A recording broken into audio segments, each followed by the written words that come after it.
Satu, Yo. dua, tiga, empat, lima.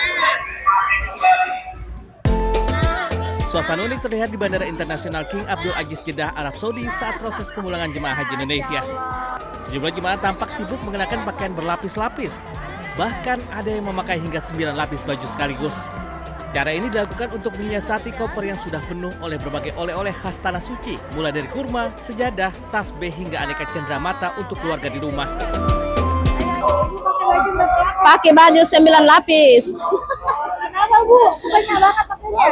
Karena barang bawaan terlalu banyak, makanya jadi disuruh pakai baju berlapis-lapis supaya oleh-oleh biar bawaannya ringan.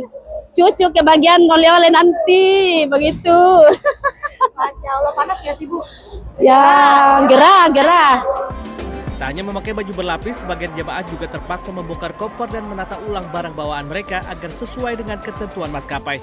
Dari Jeddah, Arab Saudi, Eti Juitasari, MCH 2026 melaporkan.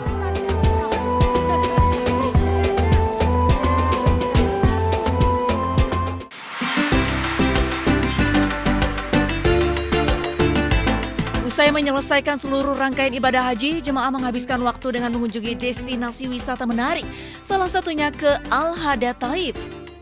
Berwisata di kawasan Al-Hada sekitar 20 km dari pusat kota Taif, wisatawan dapat menikmati sensasi menyusuri pegunungan melalui kereta gantung yang menjadi ikon pariwisata daerah. Kereta gantung ini membentang sepanjang lebih dari 4 km, menghubungkan puncak Al-Hada dengan kawasan wisata Al-Kar yang berada di lembah di bawahnya. Selama perjalanan, penumpang disuguhi pemandangan tebing curam, jalan berliku pegunungan, serta hamparan alam hijau yang menyejukkan mata. Ya Allah pemirsa, indahnya pemandangan dari atas kereta gantung ini. Kita bisa melihat hamparan batu-batu, jalan raya, dari ketinggian yang cukup tinggi, membuat deg-degan juga. Jadi ini akan memakan waktu kurang lebih selama 30 menit untuk sampai ke titik pertama pemberangkatan tadi. Kita nikmati lagi pemandangannya pemirsa. Dari dalam gondola, wisatawan juga dapat melihat jalur lama yang dahulu menjadi rute perdagangan dan penghubung antara Taif dan kawasan sekitarnya. Untuk menikmati wahana ini, pengunjung dikenakan biaya sekitar 55 rial atau kurang lebih seharga Rp260.000. Kereta gantung Al-Hada kini menjadi salah satu daya tarik utama Taif. Dengan panorama pegunungan yang memukau dan udara yang sejuk, wajib dikunjungi saat berada di Arab Saudi. Dari Mekah, Arab Saudi, Eti Juitasari, MCH 2026 iNews melaporkan.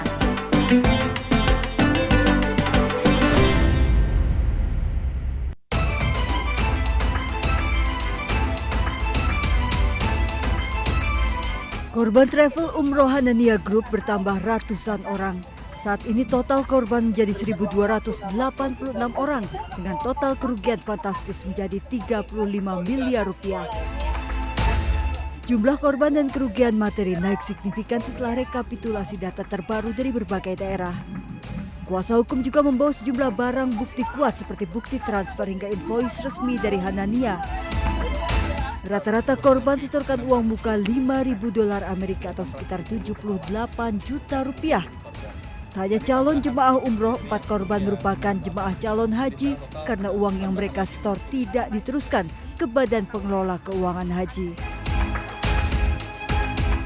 Nah, DP uang pertama sudah disetorkan ke Hanania tetapi kemudian belum disampaikan kepada BPKH. Yang mana ini seharusnya sudah disetorkan ke BPKH. Jadi tidak hanya umroh saja, tetapi ada haji juga yang kemudian menjadi korban. Jadi jamaah-jamaah haji pun juga sudah jadi korban. Dan per hari ini kita sudah mendapatkan 4 orang korban gitu ya. Dan ini Kasus Hanania Travel menyeret sejumlah selebriti dan influencer turut diperiksa. Di antaranya pasangan selebriti Roger Danuarta dan Cut Meyriska diperiksa polisi selama lebih dari 5 jam. Komika Pras Teguh juga turut menjalani pemeriksaan sebelumnya terkait penipuan travel Hanania Group.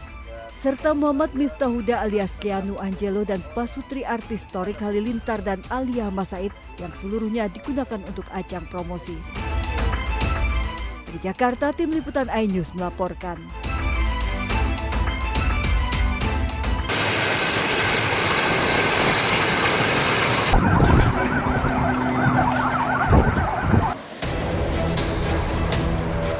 Kepulan asap terlihat di langit Lebanon saat operasi militer Israel berlanjut, meskipun ada pengumuman kesepakatan antara Amerika Serikat dan Iran.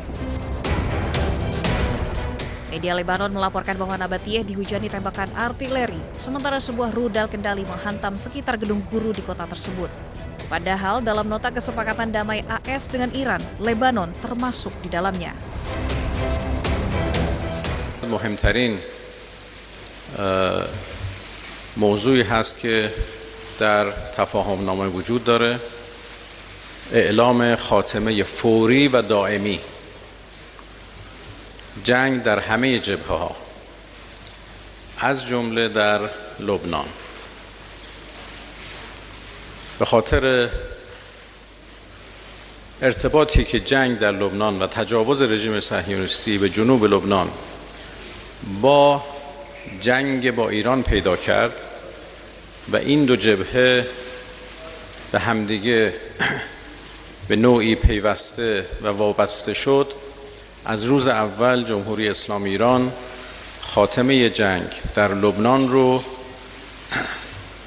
از ملزومات خاتمه جنگ با ایران.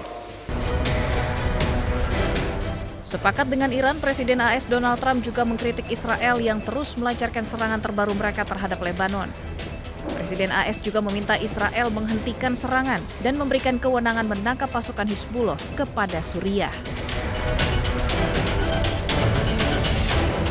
And I'll tell you what, Israel's fighting Hezbollah too long and too many people are being killed. And you don't have to knock down an apartment house every time you're looking for somebody. Because there are a lot of people in those apartment houses, and they're not all Hezbollah, that I can tell you. And I suggested to Israel to let Syria take care of Hezbollah. Selama ini Israel terus menyerang Lebanon dengan dalih untuk memusnahkan pasukan Hizbullah. Namun nyatanya jumlah korban jiwa dari warga sipil terus bertambah hingga mencapai 3.000 lebih orang akibat serangan intensif Israel.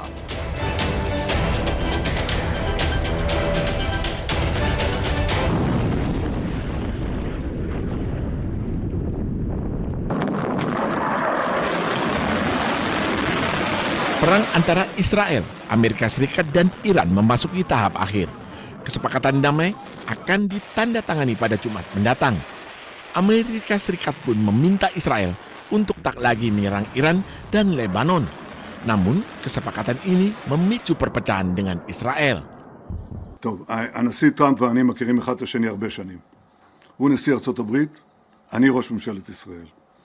אנחנו הרבה פעמים רואים עין בעין, ויש גם מקרים שאנחנו רואים פחות עין בעין. אני אחראי לאינטרסים הביטחוניים של ישראל, אני עומד עליהם, ואני רוצה להגיד לך איך עומדים עליהם. צריך לעמוד עליהם, לא בהתלהמות, לעשות את זה בתבונה, וזה דורש הרבה ניסיון והרבה תבונה, והרבה היכרות עם הזירה האמריקנית. צהריים טובים. למדינת ישראל אסור לקבל את הפסקת האש בין ארצות הברית לאיראן. אנחנו חייבים לפעול מתוך תודעה ברורה ובלתי מתפשרת. ביטחון אזרחי מדינת ישראל מעל הכל. מדינה ריבונית אינה קבלן ביצוע של שום מעצמה. היא אינה מחויבת להסכמים שסותמים את הגולל על היכולת שלה להגן על העם שלה. Israel pun hingga kini terus menyerang Lebanon. Mereka beralasan menargetkan pasukan Hizbullah yang berlindung di rumah-rumah warga di Lebanon Selatan. Israel berjanji akan terus menyerang Lebanon sampai Hizbullah menyerah.